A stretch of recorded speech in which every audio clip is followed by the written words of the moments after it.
Hi, everyone.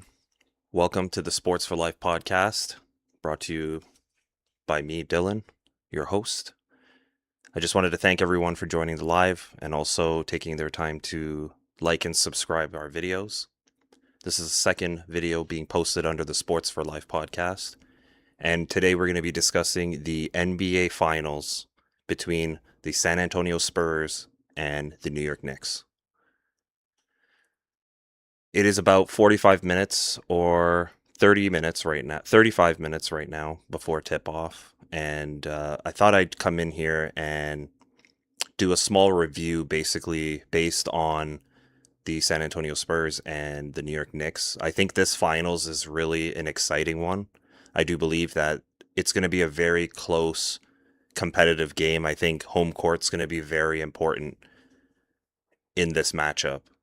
And during the season, according to statistics, the Knicks won the last game that they played. They played two games this year. One on December 31st, 2025, where the Spurs won 134 to 132. And also the Knicks beat them on March 1st, 2026, which was more recent.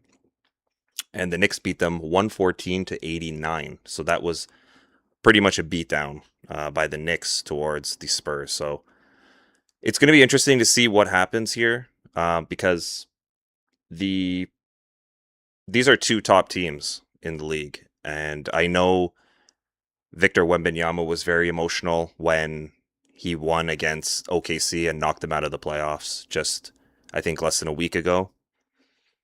Everybody was saying he was crying and he was reacting, and there's a lot of emotion there. However, that is not something that should be taken lightly because Victor Wembanyama has been playing really well. He hasn't been dominating games, but he's been facilitating, getting his teammates involved, and he's also been basically leading this team at a young age. I think he's about 22 or 23 years old.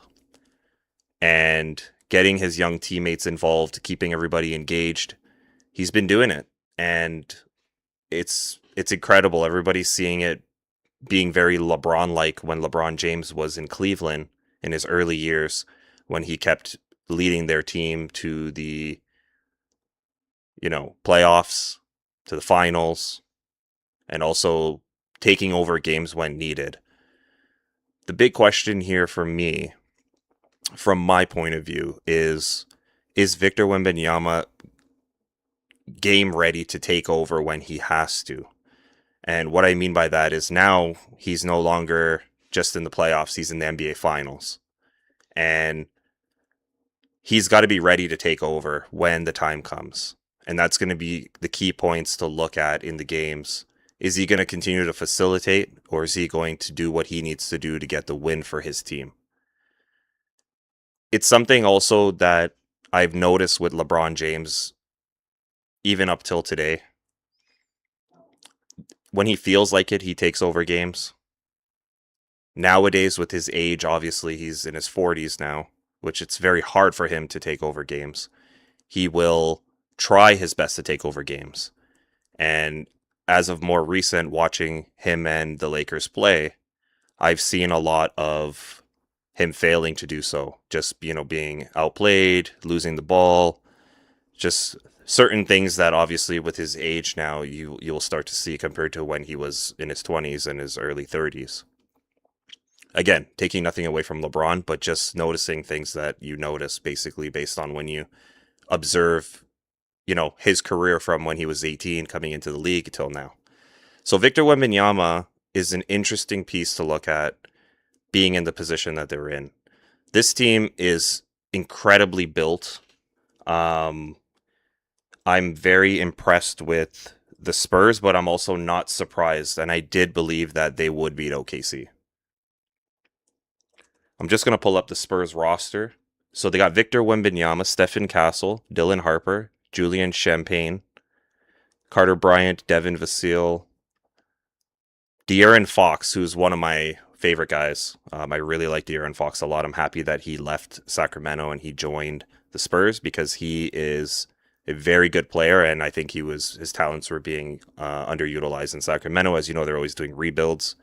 Luke Cornett, Keldon Johnson, Harrison Barnes, another experienced player who's coming on to who's on the Spurs, and he's very reliable. He's very solid. He can shoot. He can defend. He's a good player. He used to play for the Golden State Warriors way back when. Kelly Olynyk, who is an experienced player as well. He played for Boston, played for the Raptors, a bunch of other teams as well. Mason Plumlee, Bismack Biyombo, who are two good post defenders. I think that you're going to see them get a lot of minutes because they are rim protectors. They are big bodies who can, keep the paint clear, move people around. And I think that you're going to see them. There's going to be a lot of rotating going on because I think that this game is going to be a very up and down the court game. It's not going to be too much half court offense because of Wemby. The Knicks are going to try to push the ball, and that's what they're going to need to do to succeed here. So I'll get into that later with the Knicks. I'll just finish up with the Spurs. So basically, yeah, that's the core players of this team. There's a few other players, but those are the notable players of the Spurs. They did play very well during the season, and they finished second in the West, 2 games below the Oklahoma City Thunder, who did finish first, and they did knock them out of the playoffs in the last round to advance to the NBA Finals. So the Oklahoma City Thunder finished 64-18. The Spurs finished 62-20. Very close. Very close. So there are no team to undermine, to say that, hey, they shouldn't be here. They earned it. They finished second in the West, and here they are in the NBA Finals. So the keys to success for the Spurs, from my point of view, is Wemby has got to get going early. He's got to score early. He's got to be effective. He's got to draw the attention, and then he's got to facilitate to his teammates. Again, when that happens, your teammates need to knock down shots. They got to be ready to shoot. They got to be ready to be aggressive. And they got to dominate the game that way. Even if the game slows down a little bit and it becomes like a half-court offensive game, Wemby can still do what he does because he's pretty much unguardable. He can shoot over the top. He can attack the basket. He can dunk over people. He can lean over and score. He's a paint presence. And that's why I think that he's got to be aggressive early. He's got to get going early. He's got to draw the attention. He's got to facilitate. He's got to keep the tempo going in that way for them to win. Now, talking about the New York Knicks, I'm just pulling up their information here. So the New York Knicks finished third in the Eastern Conference. They finished with a record of 53-29. They finished 3 games behind Boston for the number 2 seed. And here they are in the NBA Finals. Now, the Knicks roster, I'm just going to go over their roster here.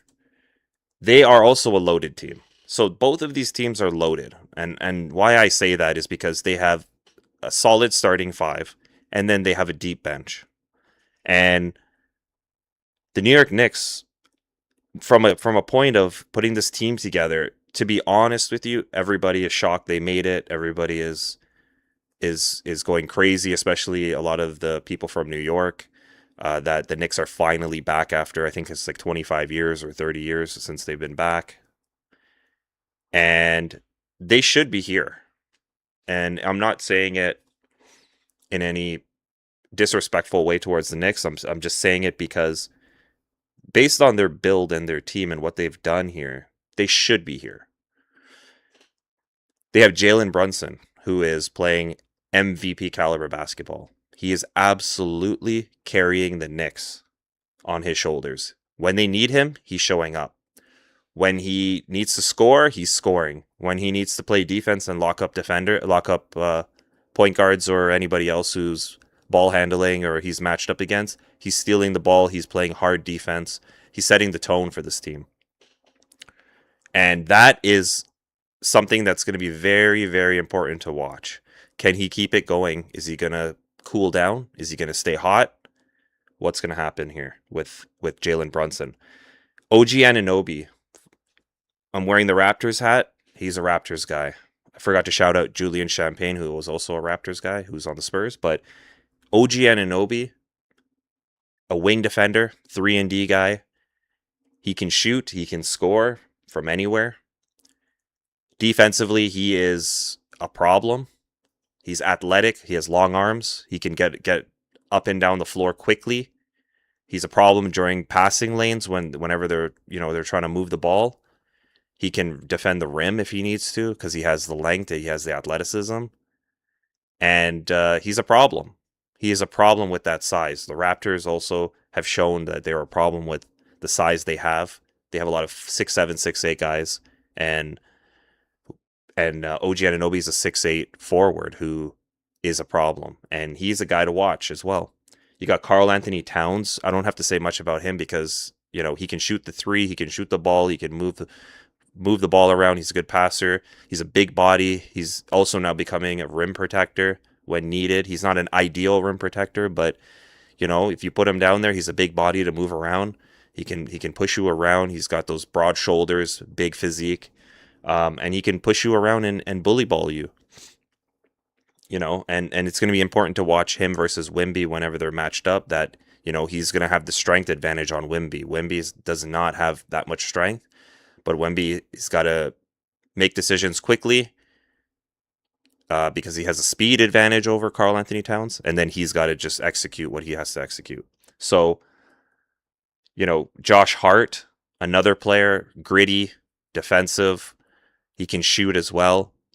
He's a team leader. He's a locker room personality in a positive way for this team. Keeps the energy up. He's a good player. Mitchell Robinson is one of my favorite guys. He's not a big name player, but he's a good big body. He's also solid when it comes to his rebounding, his rim protecting. It's going to be interesting to see him matching up. You're probably going to see Plumlee come in the game a lot to match up with him or Biyombo. Depending on how they want to play Wemby, if they want to play him at the 5, if they want to play him at the 4, and mix it up. It depends because, spacing, are they going to run and gun? Are they going to try to do the half-court offense? It depends on what they want to accomplish here, right? That's how you play your lineups. Mikal Bridges, they spent, I think, 4 first-round draft picks on this guy, or 3 or 4 first-round draft picks, and that was, overpriced beyond, but hey, they're in the NBA Finals right now, so I'm no one to say anything about that.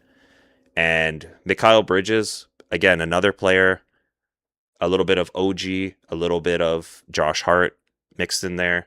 He can score. When he was on Brooklyn, he was averaging, I think, 27 points a game, 26 points a game. Like, he was lights out scoring. He's a good defender as well. Give him credit for that. They got Jordan Clarkson. He's an experienced player, a very good player. He's a scorer, primarily. He can score. He can get hot very easily. Landry Shamet, as well, is a good player. Jose Alvarado, he is a very good gritty defender. So, again, adding more defense to this team, you got Alvarado, you got OG, Jalen Brunson's playing good defense. Josh Hart is a very good defender. Mitchell Robinson is basically a defender. He's not really an offensive player. Mikal Bridges is also a good defensive player. So you got a lot of good defense here, and you got a lot of different size players with a lot of experience on the Knicks side. And that's where I think the Knicks might have the edge against the Spurs. Because the Spurs is a very young team. Their core is very young. The Knicks have a lot of guys with experience. OG is a NBA champion, and Karl Anthony Towns is a proven player for many years. Jalen Brunson also a proven player for many years. Then, to be honest, my opinion, what I think in a review of this, I think the Knicks should win. They should win, and everybody's saying, "Oh, but Victor Wembanyama's on the other side." The Knicks should win this because they've got a very diverse team. They got a lot of experience. They're playing hot right now. Yes, they finished 3rd in the East. However, they've knocked out a lot of good teams to get to where they are now. And they have been playing very good basketball overall. I know every team has their ups and downs here and there, but overall they've been playing very good basketball. So basically, the matchup between them is 1-1 from this past season. They played twice. Each team has won one game each. Who do I want to win? I want the Spurs to win. I want Victor Wembanyama to win. I want De'Aaron Fox to win. I want them to do it for Greg Popovich, who was the former coach. He had a stroke, and now he's slowly trying to recover from that. He's no longer there. He should be the coach there. Unfortunately, he's not. But the Spurs. I want the Spurs to win. I want Wemby to do what Wemby does, and I feel like he is the secret weapon to this whole Spurs unit. And I do believe that if used correctly and the team performs properly, Wemby will take over and will dominate the game. Now, the question is, based on the Knicks and their abilities on defense that are underrated and people don't really talk about it, how are they going to guard Wemby? How are they going to control the tempo of the game? How are they going to manage him? OKC was, grabbing him and fouling him and doing all kinds of things with him and tripping him and pushing him and doing really all kinds of things with him. And it still couldn't stop him from knocking them out of the playoffs. And if you ask me, the best team out of OKC, the Spurs, and the Knicks is OKC. They are the best team. They are absolutely the best team. But they got outplayed. And the Spurs did what they had to do to win the game and win the series. What do the Knicks have to do to win? They got to push the tempo. They got to get out and run. They cannot play half-court offense. They cannot let Wemby go in the paint and control the paint. If the Knicks slow down and play slow ball, they will lose the series very easily because Wemby will rim protect. Wemby will be a problem defensively, and no one can do anything about that. No one can stop him.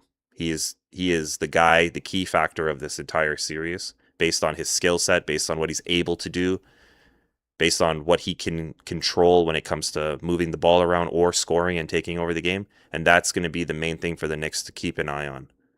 What they have to do early on to win, they have to get Wemby in foul trouble. They got to, pump fake him. They got to get him to draw fouls. They got to just go right into him. Fast break, run the ball, go through him, make him foul you. Continue to do that until Wemby is out of the game and his minutes diminish in the game. He's not able to play the minutes that he's expected to play, and he has to sit on the bench. If they can do that, the Knicks will have this series in their hands very easily. They will win, and they will become the NBA champions. If they allow Wemby to stay in the game, and he is able to control the tempo and do what he does on his side of the ball, and he's able to slow down the Knicks offense and keep them playing a half-court offense, because you also have to remember that these young guys on the Spurs have a lot of stamina. They can move up and down the court very quickly and easily, and they also can play really good defense. They're very good defenders as well as a unit.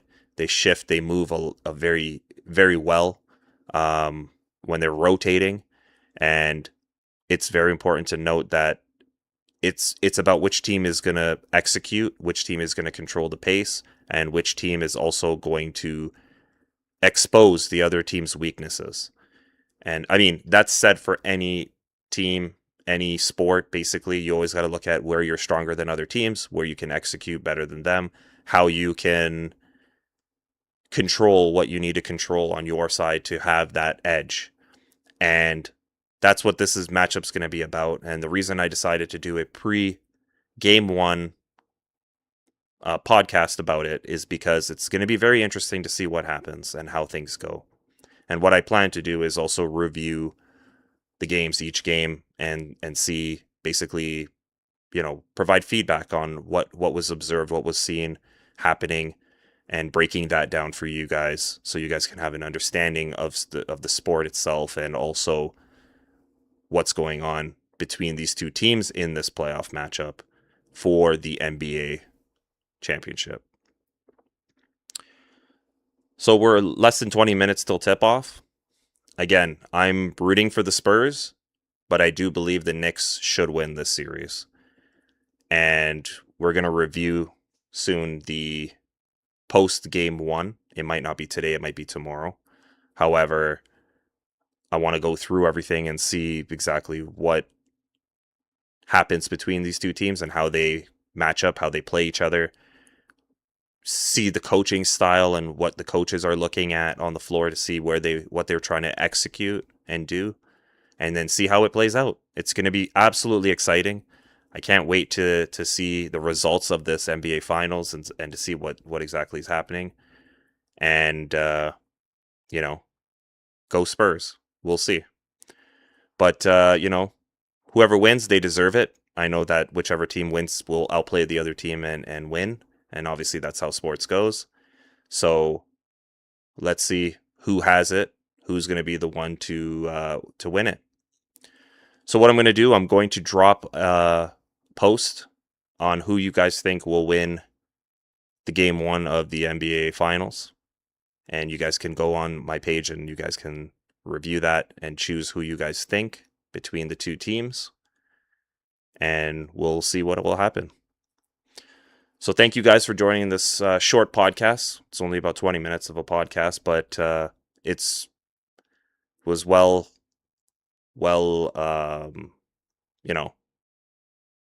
it's a well-deserved NBA Finals for these two teams. So I thank you guys for tuning in to the Sports for Life podcast. Thank you guys for taking the time to stop by. Please like and subscribe the video. And we will see what happens. We will see you in the next video. Thank you guys. Take care. And enjoy the NBA Finals.